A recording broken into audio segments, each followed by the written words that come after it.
Kacau ieu mah besti, tos wayah kieu teu acan kapikiran bade nguploadkeun konten naon. Jongjonon we ti tadi teh gular-guler, ari pas ningal kana jam aduh cekeng teh ieu tos wayah kieu geuningan. Ari rea teh kana acuk kengeng nyeusehan, aduh tos naramru deui. Nyantos we urang keur reuyeeh bari hoream-hoream oge. Pang-pangna mah besti lain hoream ku nilepan acukna ieu teh. Sapertos nu katingal geuninganan ku sadayana. Aya si Kasep mah teu kaur diberesan ku indung, tos dikacak-kacak deui ka mana mah acuk teh. Aya ningal HP nuju dianggo ngarekam, hayoh we ditoelan dioyag-oyag. Aduh ampun ari gaduh murang kalih nuju meujeunna mah nya. Kedah seueur istighfar ieu mah nuju meresan acuk ge.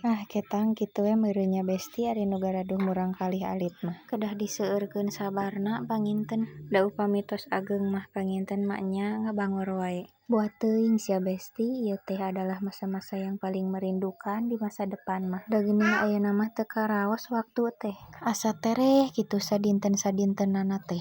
Duh kapanginten raraosan abi we hungkul. Padah kegiatanna unggal dinten teh kur kitu we jeung kitu. Nya atuh da besti kedah kumaha deui.